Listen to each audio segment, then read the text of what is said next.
Untuk persiapan penulisan belangko ijazah yang dibagikan oleh Dinas Pendidikan ke Satuan Pendidikan, kita pada video kali ini akan membahas khusus untuk teknis tata cara penulisan belangko ijazah secara detail di tahun 2024. Jadi bagi teman-teman simak terus video ini hingga selesai ya teman. Baik teman-teman, di sini adalah contoh belangko ijazah tampilan depan khususnya di pendidikan kesetaraan, dan ini sudah mencakup untuk jenjang SD sederajat, SMP sederajat, dan juga SMA sederajat. Nah, di sini yang membedakan nanti ada di tampilan belakang, yang mana untuk sekolah formal nanti ada nomor induk siswa di identitasnya, dan untuk kesetaraan tanpa adanya nomor induk siswa, langsung nomor induk siswa nasional. Itu ya teman-teman. Jadi ini bisa menjadi panduan untuk teman-teman di lembaga formal khususnya SMA, SMP, dan SD nantinya. Nah, untuk teman-teman sebelum kita menginjak ke teknis penulisan belangko ijazah, bagi lembaga yang sudah mengumumkan kelulusan khususnya di jenjang SMA, SMK, MA, paket C ataupun yang sederajat, pastinya sudah mulai melakukan permohonan untuk belangko ijazah ke Dinas Pendidikan, khususnya lembaga PKBM yang baru, bahwa untuk belangko ijazah itu sebenarnya ada tata caranya. Nah, untuk syarat-syarat permohonan belangko ijazah, yang pertama adalah surat pengantar permohonan belangko ijazah ke Dinas Pendidikan. Yang kedua adalah permohonan belangko ijazah beserta lampiran-lampirannya. Yang pertama lampiran tentang SK kelulusannya, yaitu nanti terlampir daftar peserta didik yang lulus. Kemudian ada lampiran kedua yaitu kriteria kelulusannya. Yang ketiga adalah daftar kumpulan nilai rapor 6 semester atau bisa disebut DKN plus rangkuman nilainya yang akan ditulis pada belangko ijazah. Kemudian yang nomor 4, izin operasional yang masih aktif.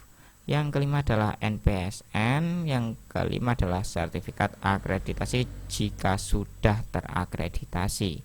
Ini adalah lampiran-lampiran yang akan menjadi acuan untuk penulisan belangko ijazah juga nantinya ya teman-teman. Oke, kita lanjut. Nah, di sini langsung pada teknis penulisan ijazah. Perlu teman-teman perhatikan pada lembar belangko ijazah di sini saya mengambil untuk peminatan ilmu pengetahuan alam ya.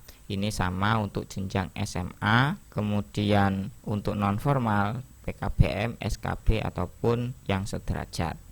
Untuk nomor 1, angka 1 diisi dengan nama satuan pendidikan yang bersangkutan sesuai SK Pemkab untuk lembaga negeri atau SK yayasan untuk naungan swasta.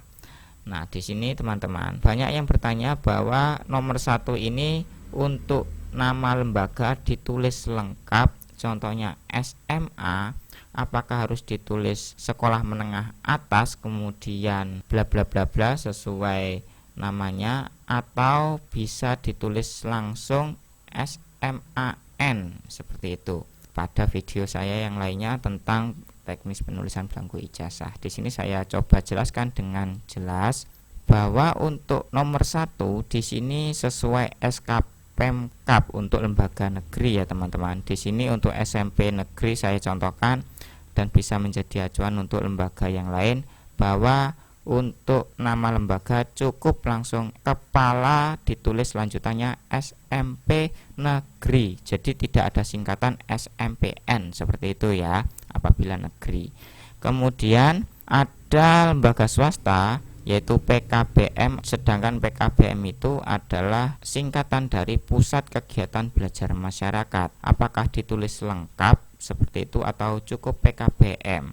Lebih mudahnya teman-teman saat menulis di poin pertama ini sesuaikan dengan izin pendiriannya, yaitu pastinya ada SK pendirian dari yayasan untuk pengajuan SK pendirian yang diterbitkan oleh Dinas Pendidikan, yang mana nantinya itu juga akan tertera pada IJOB ya teman-teman, izin operasional.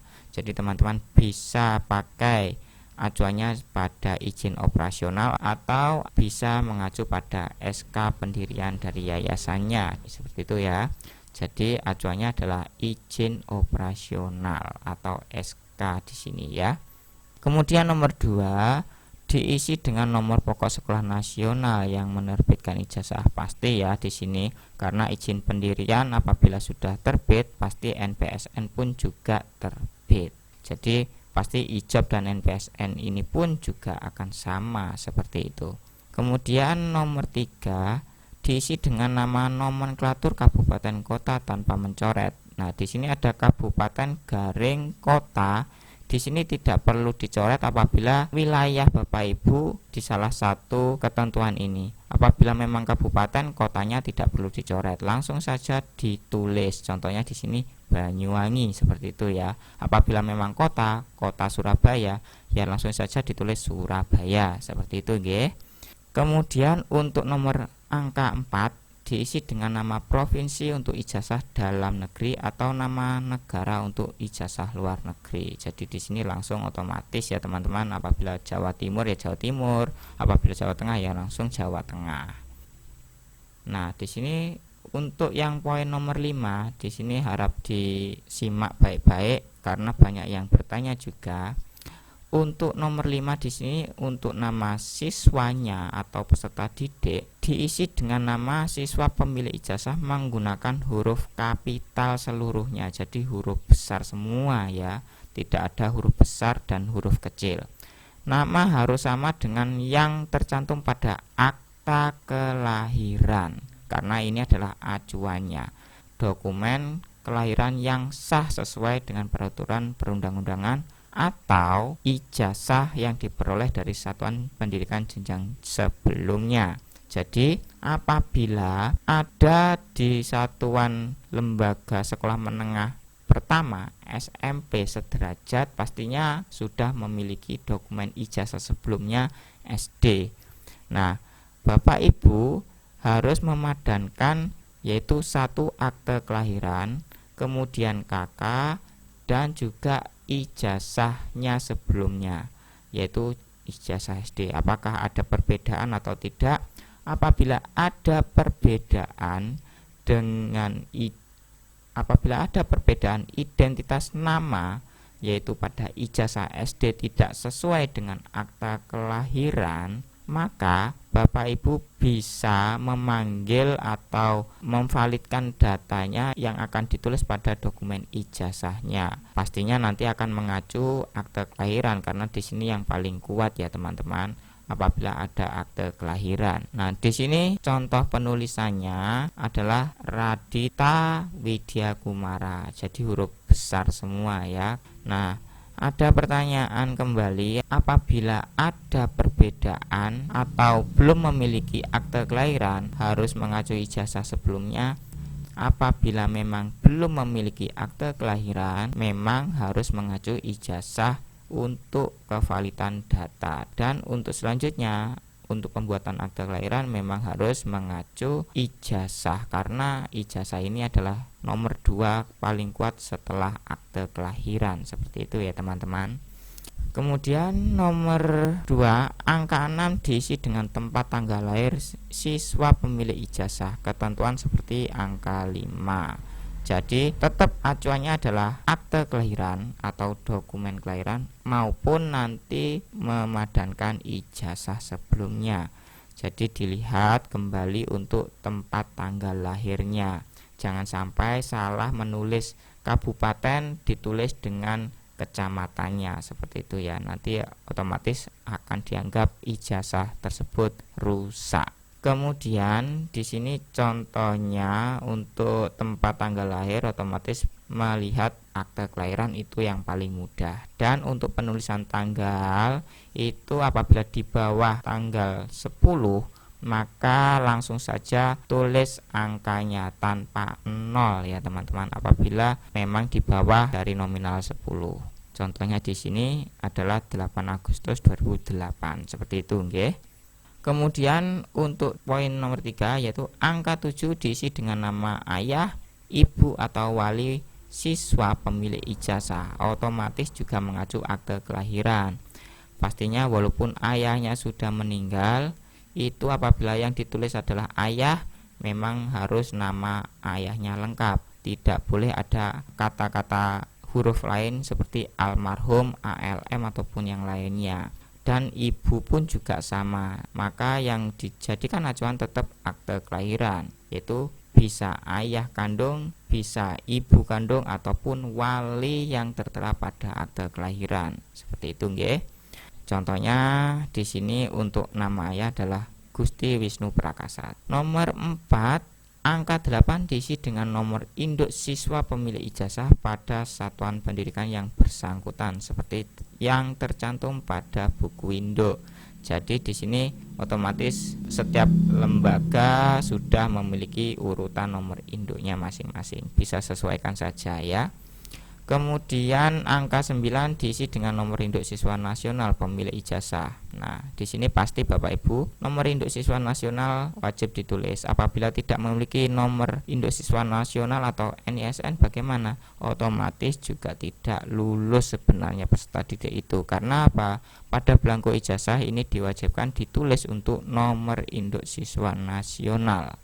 Jadi ada yang bertanya juga, bagaimana jika peserta didik tersebut belum memiliki NISN? Bagaimana untuk penulisan belangko ijazahnya? Otomatis itu jawabannya ya Bapak Ibu, sebenarnya peserta didik tersebut tidak masuk kriteria untuk diluluskan. Seperti itu nggih, singkat untuk jawabannya. Semoga paham. Kemudian lanjut untuk poin nomor 11 di sini adalah hal yang baru untuk nomor 11 di sini dan nomor 12. Untuk angka 11 diisi dengan nama satuan pendidikan sama seperti nomor 1. Jadi sesuaikan saja dengan nomor 1.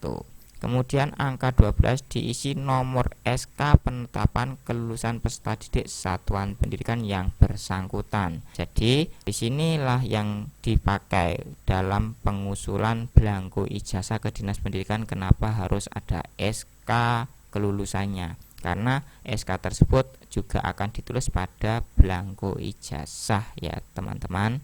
Oke, nomor selanjutnya adalah angka 13 diisi nama kabupaten, kota, tempat penerbitan secara lengkap untuk ijazah. Untuk penulisan kabupaten dapat disingkat KAP dengan titik ya teman-teman.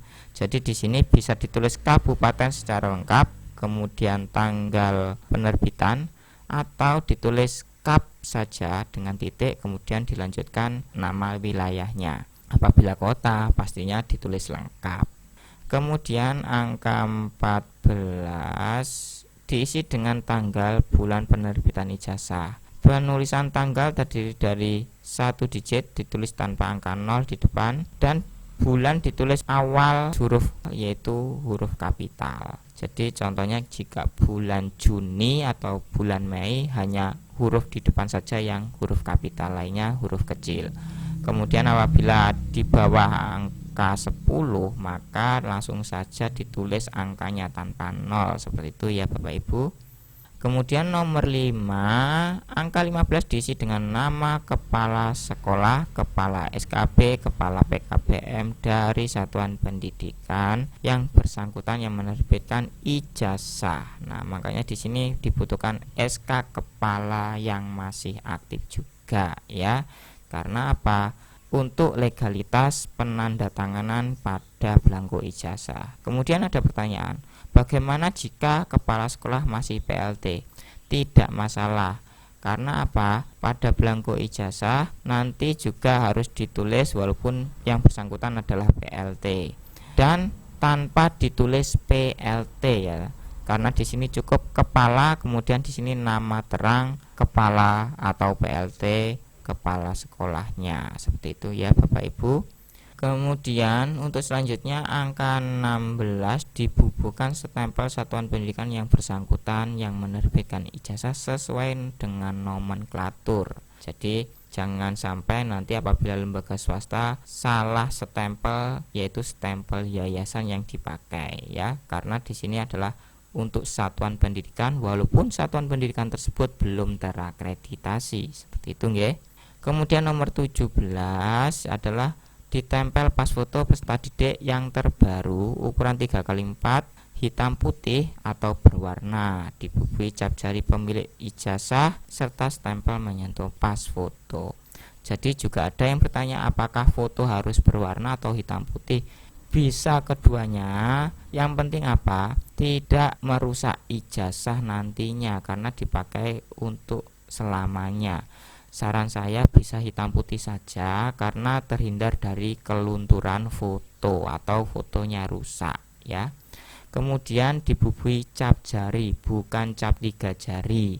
Jadi apabila ada peserta didik yang kurang, mohon maaf sebelumnya, ada jarinya itu tidak bisa 3 yang harus dicapkan pada pas foto, ya yang bisa saja apabila 2 ya 2, apabila 1 ya 1, seperti itu, okay? Jadi tidak wajib harus 3 jari. Yang penting ada cap jari dan sidik jarinya menempel pada foto. Kemudian di sini adalah tampilan belakang Bapak Ibu. Jadi untuk di sini saya mencontohkan untuk ijazah dari kesetaraan program paket C ilmu pengetahuan sosial. Dan di sini perbedaan yang saya sebutkan tadi di awal bahwa untuk lembaga formal ada 4 poin, yaitu nomor 3 diisi dengan nomor induk siswanya saja dari lembaga yang bersangkutan, kemudian nomor poin 4 ada sendiri yaitu nomor induk siswa nasional, seperti itu nggih. Jadi ada 4 untuk kolom identitasnya, dan untuk lembaga kesetaraan hanya 3 tanpa adanya nomor induk siswa. Nah, di sini untuk angka 1 langsung saja tulis seperti pada halaman depan untuk nama lengkap tanpa disingkat ya, sesuai akte kelahiran. Kemudian angka 2 langsung saja tulis sesuai halaman depan. Untuk angka 3 langsung saja juga ditulis seperti halaman depan atau NISN yang aktif ya Bapak Ibu. Kemudian nomor 4, angka 6 ditulis dengan nilai setiap mata pelajaran yang diperoleh dari satuan pendidikan sesuai dengan ketentuan Permendikbudristek nomor 21 tahun 2022 tentang standar penilaian PAUD Dikdasmen dalam skala 0 sampai 100 dengan pembulatan 2 angka di belakang koma. Jadi contohnya apabila ada nomin angka yang seperti ini dari rekap 6 semesternya, maka bisa dibulatkan seperti ini ya. Jadi akan secara otomatis nantinya untuk ditulis untuk draft nilainya, makanya tadi di awal untuk permohonan ada DKN dan rekap untuk penulisan ijazah yang dilampirkan di permohonan belangko ijazah. Dan teman-teman bisa, dan bagi teman-teman dari pendidikan kesetaraan apabila membutuhkan aplikasi Ledger atau aplikasi DKN untuk 6 semester yang nantinya bisa secara otomatis untuk bisa langsung muncul nilai ijazahnya, bisa cek pada portal Superdikmas atau pada video sebelumnya ya. Kemudian untuk nomor 5, angka 7 diisi dengan rata-rata nilai dari kolom nilai di atasnya dalam skala 0 sampai 100 dengan pembulatan 2 angka di belakang koma. Contohnya di sini 80,465 menjadi 80,47, seperti itu ya Bapak Ibu.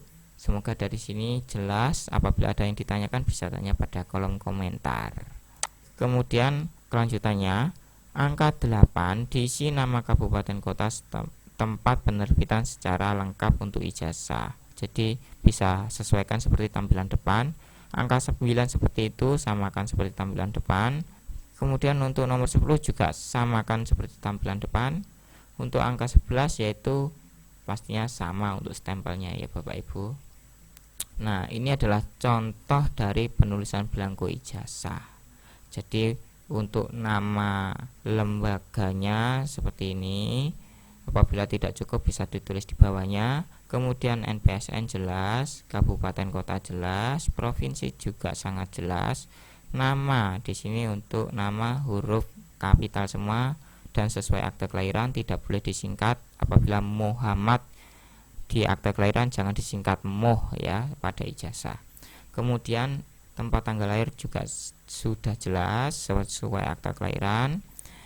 Nama orang tua juga sudah jelas, nomor induk siswa juga jelas, dan nomor induk siswa nasional ini pastinya juga sudah pasti aktif ya Bapak Ibu. Nomor NISN-nya apabila dicek pada cek NISN. Kemudian untuk di bawah keterangan lulus, di sini berdasarkan keputusan kepala, sama seperti yang atas. Kemudian nomor SK-nya dimasukkan juga. Kemudian di sini untuk kabupatennya seperti ini, bisa disingkat kap titik bla bla bla bla. Kemudian tanggal langsung apabila 1 Juni ya langsung 1 Juni tanpa angka 0. Kemudian nama pimpinan atau kepala langsung sesuai yang pada SK kepala PKBM ataupun kepala sekolah seperti itu nggih. Kemudian ada pertanyaan juga untuk penulisan ijazah, terutama pada nomor ijazah apakah ada ketentuan? Nomor ijazah itu ada di bawah di sini Bapak Ibu ya. Nah, di sini di bawah usahakan untuk penulisan belangko ijazah ini diurutkan terlebih dahulu nomor ijazahnya dari yang terkecil ke yang terakhir adalah yang paling besar. Dan untuk penulisan nama pastinya juga sesuai absensi, yaitu dari abjad A hingga abjad Z seperti itu ya. Jadi nanti akan sama Bapak Ibu, akan mudah untuk penatausahaannya atau pelaporan di penggunaan belangko ijazah. Jadi apabila 01 ya tulis saja mulai dari huruf abjad A untuk sesuai absennya, atau 01 apabila belangko ijazah 02 ya langsung saja absensi nomor 2 seperti itu ya Bapak Ibu. Jadi sesuai absensi atau filter huruf A ke Z untuk peserta didiknya supaya mudah. Ketentuannya seperti itu. Sebenarnya tidak ada ketentuan masalah nomor ijazah harus urut atau tidak, tetapi supaya mudah dalam penatausahaan urutkan saja sebelum penulisan belangko ijazah. Nah, di sini untuk lampiran belakang, jadi sudah jelas ya Bapak Ibu di sini seperti halaman depan untuk identitas. Kemudian untuk nilainya 2 angka di belakang koma dari skala 0 sampai 100 ya. Dan di sini untuk rata-ratanya juga adalah rata-rata dari nilai di sini ya Bapak Ibu. Jadi bukan rata-rata nilai rapot, tetapi rata-rata dari rekap nilai 6 semesternya yang sudah tertulis pada belangko ijazah. Dan untuk yang belakang juga sudah jelas, samakan saja dengan lampiran depan seperti itu nggih. Semoga dari sini sudah menjawab beberapa pertanyaan yang seringkali ditanyakan, dan pastinya yang selalu komen pada video saya yang sebelumnya tentang teknik penulisan ijazah. Nah, di sini untuk dasar hukumnya pastinya sudah jelas. Nantinya pada SK pun juga akan tertera ini ya Bapak Ibu, untuk SK kelulusan pastinya. Lalu apakah sudah selesai tugas satuan pendidikan setelah menerima belangko ijazah dari Dinas Pendidikan? Menurut Bapak Ibu apa yang dilakukan? Ya betul, yaitu menulis belangko ijazahnya serta apa Bapak Ibu? Serta melaporkan penggunaan belangko ijazah ke Dinas Pendidikan, atau dalam penatausahaannya ini juga harus jelas ya, baik fotokopi hard copy dari setiap kopian belangko ijazah dan juga scan untuk arsip ya. Catatan penting untuk penulisan tanggal ijazah, minimalnya H+1 setelah pengumuman kelulusan dari setiap jenjang program, atau tanggal penerimaan belangko ijazah dari Dinas Pendidikan juga bisa, atau sesuai kesepakatan bersama setiap kabupaten kota. Seperti itu ya Bapak Ibu. Apabila kelulusan untuk jenjang SMP adalah kelulusan tanggal 10 Juni, maka yang ditulis adalah tanggal 11 Juni minimalnya seperti itu nggih. Oke Bapak Ibu, mungkin itu dulu untuk informasi kali ini. Terima kasih sudah menonton, dan Bapak Ibu apabila membutuhkan untuk contoh draft permohonan mungkin bisa cek pada portal Sobat Dikmas pada menu surat ya. Nanti bisa dicari-cari untuk contoh-contohnya, atau yang membutuhkan SK juga bisa dicek nanti apabila memang sudah tersedia. Baik Bapak Ibu, terima kasih sudah menonton, dan mohon maaf apabila ada kesalahan dalam penyampaian. Terima kasih, dan kita akan bertemu kembali pada video berikutnya. Terakhir kali saya ucapkan salam satu data, salam operator hebat, dan salam sehat untuk kita semuanya. Terima kasih.